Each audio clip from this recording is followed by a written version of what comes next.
Of all the objects we see in the night sky, the moon is the one that captures our attention the most. It's fair to say that no other moon in our solar system rivals the beauty of Earth's moon. For centuries, it has been closely linked to our lives, inspiring stories, science, and exploration. Yet, despite its familiarity, there are still many amazing facts about the moon that most people don't know. Around 4.5 billion years ago, when Earth was still forming, scientists believe that a Mars-sized protoplanet called Theia collided with our young planet. After this massive impact, Theia merged with Earth, and huge amounts of rocky debris were blasted into space. Over time, this debris came together to form what we now know as the moon.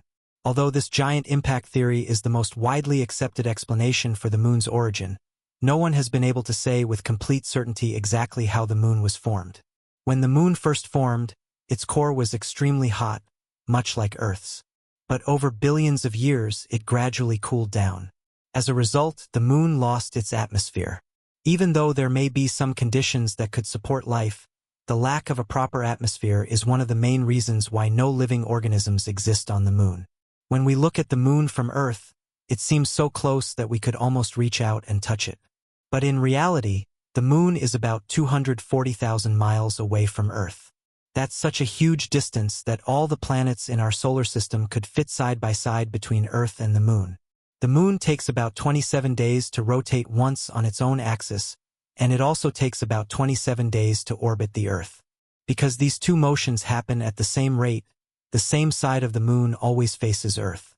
That's why we can never see the moon's far side from our planet. You might wonder, other planets have many moons, so why does Earth have only one? Wouldn't it be better if we had more? For life to exist as we know it, it's incredibly important that Earth follows a stable orbit. Having one moon is ideal. If Earth had multiple large moons, their combined gravitational effects could have disrupted Earth's stability, leading to major changes in our planet's rotation, tides, and climate. If Earth had no moon at all, that would also have been a problem.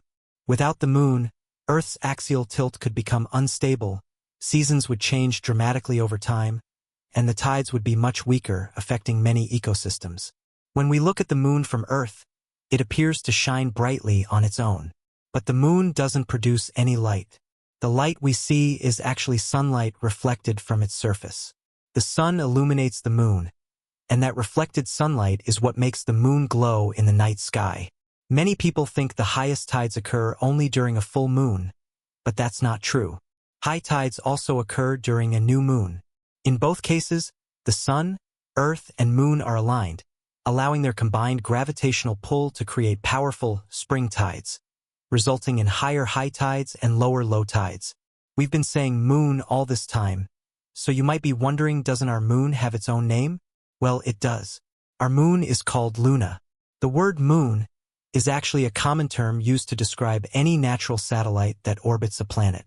Just like we say planet for worlds orbiting a star, we say moon for natural satellites orbiting planets. The natural satellite orbiting Earth isn't just a moon, it's Luna. From Earth, the sun and the moon appear to be almost the same size in the sky. When the moon passes directly in front of the sun, it can cover the sun almost perfectly. Even though the sun is about 400 times larger than the moon in diameter, it's also about 400 times farther away from Earth. This remarkable coincidence makes them appear nearly the same size from our perspective.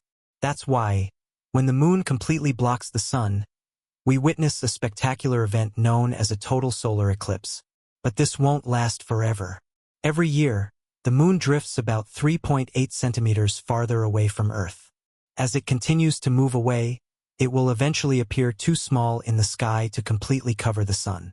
In the distant future, total solar eclipses will no longer occur, and future generations millions of years from now will only be able to witness annular solar eclipses, where a bright ring of the sun remains visible around the moon. Speaking of eclipses, that reminds us of another incredible event, the lunar eclipse, when the moon turns a deep reddish color.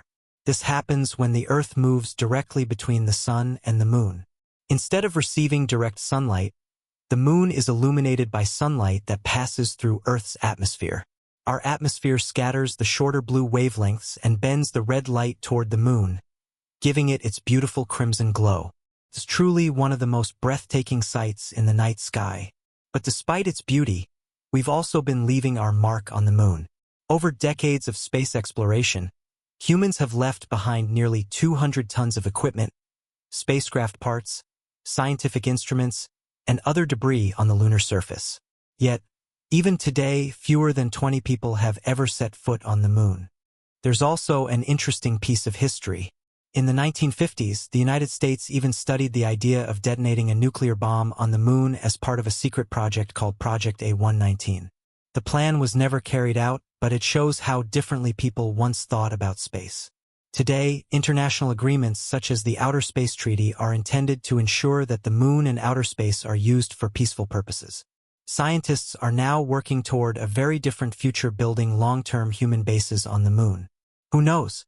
One day, someone living on the moon might upload a video titled, "Things You Didn't Know About Earth." Just as we protect our own planet, let's also protect the moon, our closest companion in space.